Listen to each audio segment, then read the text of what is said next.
Hello বন্ধুরা, Shweta village food cooking চ্যানেলে আপনাদের সবাইকে স্বাগত। আশা করছি আপনারা সবাই খুবই ভালো আছেন আর সুস্থ আছেন। তো বন্ধুরা, আজকে আমি শীতকালে সেরা পিঠে বানাবো। আজকে পিঠে হচ্ছে কদম ফুল পিঠে। দেখতেও যেমন সুন্দর হয়, খেতেও কিন্তু ভারী মজার। আজকের এই কদম ফুলের পিঠের রেসিপিটা শেষ পর্যন্ত দেখার জন্য আপনাদের সকলের কাছে অনুরোধ রইল। আর পিঠার রেসিপিটা যদি ভালো লেগে থাকে অবশ্যই করে কিন্তু ভিডিওটিকে লাইক করবেন। আর চ্যানেলে নতুন এসে থাকলে চ্যানেলটিকে অবশ্যই সাবস্ক্রাইব করে নেবেন। বন্ধুরা, এখন তো শীতকাল, আর শীতকালে প্রচুর ধরনের অনেক ধরনের পিঠে খাওয়া হয়। তবে এই পিঠেটা না খেলে কিন্তু হবে না। এই পিঠেটা খেতে কিন্তু ভীষণ ভালো হয়। আমিও খেয়েছি, আপনারাও কিন্তু বানিয়ে খেয়ে দেখতে পারেন। আশা করি আপনাদেরও কিন্তু ভীষণ ভালো লাগবে। একেবারে নরম তুলতুলে, খুব সুন্দর কিন্তু খেতে হয়। চলুন তাহলে কথা না বাড়িয়ে কদম ফুল পিঠেটা বানানো শুরু করা যাক। তো প্রথমে আমি এই বাটিটার মাপ করে 2 বাটি পরিমাণে জল নিয়ে নিচ্ছি। আমি এই পিঠেটা চালের গুঁড়ো দিয়ে বানাবো, তবে চালের গুঁড়ো দিয়ে বানালেই কিন্তু খেতে ভীষণ ভালো হয়। সামান্য পরিমাণে লবণ দিয়ে দিলাম। এখন উনানটা জ্বালিয়ে দিয়েছি।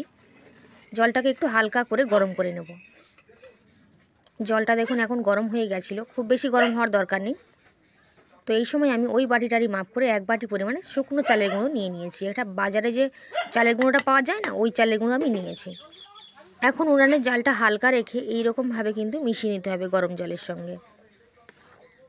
উনানের জাল হালকা করে রাখতে হবে, কিন্তু বেশি করে জাল দিলে কিন্তু তাড়াতাড়ি কিন্তু রান্না হয়ে যাবে, আর চালটা কিন্তু ভালোভাবে সেদ্ধ হবে না বা রান্না হবে না।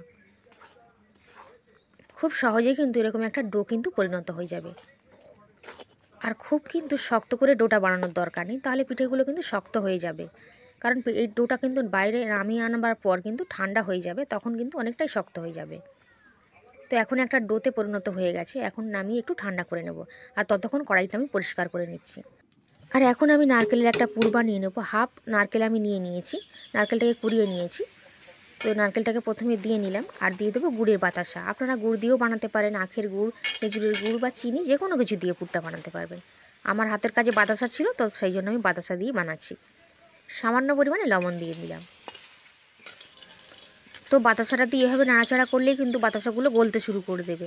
আর একটু সামান্য জল আপনারা দিতেও পারেন, তবে এরকমভাবে হয়ে যাবে কিন্তু পুরটা।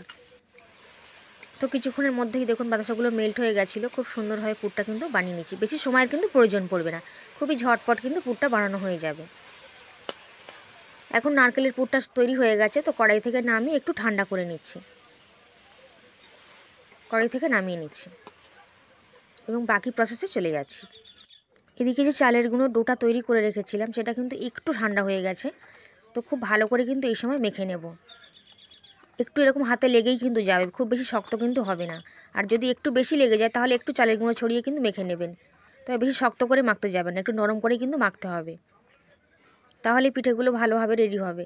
আর এরকমভাবে ছোট ছোট অংশ করে কেটে নেব। তবে প্রথমে একটু দেখুন বড়ই মতন হয়ে গেছে, তো তারপর কিন্তু ছোট ছোট অংশ করে কেটে নেব, কারণ এর মধ্যে কিন্তু পুরটা দেওয়া হবে, তাহলে তো অনেকটা বড় হয়ে যাবে, তো সেই জন্য।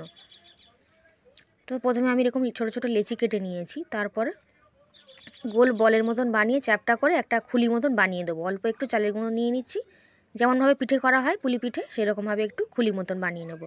আর আগে থেকে যে পুরটা বানিয়ে নিয়েছিলাম, পুরটা একটু ঠান্ডা হয়ে গেছে, তো সেই পুরটাকে দিয়ে দিতে হবে। একটু বেশি করে পুরটা দিলে কিন্তু খেতে ভীষণ ভালো লাগবে, কারণ শুধুই তো চালের গুঁড়ো, তো সেই জন্য পুরটা দিলে খেতে ভালো লাগবে। আর এরকম সুন্দর করে কিন্তু মুড়ে দিতে হবে। বেশি শক্ত হলে কিন্তু মুড়তে অসুবিধা হবে, পিঠেটা ভেঙে যাবে আর ভালোভাবে রেডি হবে না। তো দেখুন এই সময় আমি কাট করিনি কিন্তু ভিডিওটা। তো এরকমভাবে গোল বলের মতন কিন্তু বানিয়ে নিতে হবে, একেবারে কদম ফুল যেরকম হয় সেরকম গোল এরকম। তো সমস্ত সব পিঠেগুলো কিন্তু আমি এইরকমভাবে বানিয়ে নেব। একদম সুন্দর একটা গোল বানিয়ে দিচ্ছি। আর আমি একটু বড় বড় করেই বানিয়েছি, আপনারা চাইলে এর থেকে একটু ছোট করেই বানাতে পারেন। তো দেখুন আমি সমস্ত সবগুলো বানিয়ে নিয়েছি, বেশি সময়ের কিন্তু প্রয়োজন পড়বে না। তো সমস্ত সবগুলো বানিয়ে নিয়েছি। আর এখানে কিছুটা 1 মুঠো মতন বাসমতি চাল আমি নিয়ে নিয়েছিলাম, নিয়ে 20 মিনিট মতন ভিজিয়ে রেখেছিলাম। জলটা ঝারিয়ে নিয়েছি আর একটা প্লেটের মধ্যে নিয়ে নিয়েছি। একটা করে পিঠা উপরে দিয়ে নিচ্ছি, আর একটু এভাবে গড়িয়ে নিতে হবে। সব চাল যে লাগতে হবে এরকম কোনো ব্যাপার নেই, তবে একটু গড়িয়ে নিতে হবে। আর এরকম একটা ছিদ্রযুক্ত থালা নিয়ে নিয়েছি, থালার মধ্যে তুলে নিচ্ছি। খুব হালকা করে কিন্তু এই কাজটা করতে হবে। শুধু একটু পিঠাটা নিয়েই কিন্তু একটু গড়িয়ে নিতে হবে, নিয়েই আলতো হাতে এর উপর দিয়ে দিতে হবে। তো সমস্ত সব পিঠাগুলোকে আমি থালার উপরে নিয়ে নিয়েছি।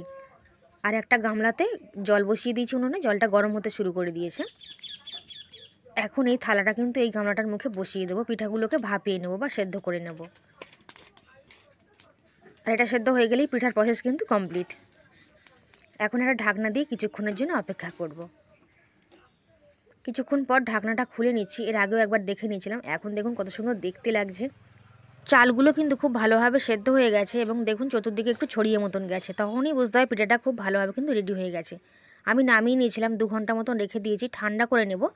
তারপর কিন্তু একটু করে এভাবে আলতো হাতে তুলে নিলেই কিন্তু উঠে আসবে। আর এই সময় ভাতগুলো কিন্তু উঠে যাবে না, লেগেই থাকবে। আর দেখতেও কিন্তু ভীষণ সুন্দর হয়েছে। তো বন্ধুরা, সমস্ত সব কদম ফুল পিঠাগুলোকে আমি একটা প্লেটের মধ্যে সাজিয়ে নিয়েছি। আর এখন একটু ফুড কালার নিয়ে নিয়েছি, একটু অরেঞ্জ ফুড কালার নিয়ে নিয়েছি। এটা আপনারা দিতেও পারেন, নাও দিতে পারেন। এটা দিলে কিন্তু দেখতে ভালো লাগবে এই আর কি। আপনারা না মনে করলে বা যদি না থাকে নাও দেওয়ার দরকার নেই কিন্তু। তো আমি একটু এখানে অরেঞ্জ ফুড কালার একটু উপর থেকে দিয়ে দিচ্ছি। এতে করে পিঠাগুলো কিন্তু আরও একটু সুন্দর দেখতে লাগবে। তবে এমনি কিন্তু পিঠাগুলো বন্ধুরা দারুণ খেতে ভালো লাগে। একবার দেখিয়ে দিচ্ছি, দেখুন কত সুন্দর দেখতে হয়েছে। আশা করি আজকে কদম ফুল পিঠা রেসিপিটা আপনাদের ভীষণ ভালো লেগেছে। আর যারা যারা রেসিপিটা শেষ পর্যন্ত দেখলেন তাদের কিন্তু অসংখ্য ধন্যবাদ। আর আমার ভিডিওগুলো যারা প্রতিনিয়ত দেখেন যে বন্ধুরা, তাদেরকে অসংখ্য ধন্যবাদ আমার তরফ থেকে। এখন একটা পিঠাকে দেখিয়ে দিচ্ছি, দেখুন কতটা নরম এবং তুলতুলে হয়েছে। দেখুন আর একটু ক্যামেরাটা পরিষ্কার হলেই বোঝা যেত হয়তো যে পিঠাটা কিন্তু ভীষণ সুন্দর হয়েছে। আর খেতে কিন্তু ভীষণ ভালো হয়। আপনারা অনেক পিঠাই খেয়েছেন, একবার এই ধরনের পিঠা বানিয়ে খেয়ে দেখতে পারেন। আজ তাহলে আসলাম।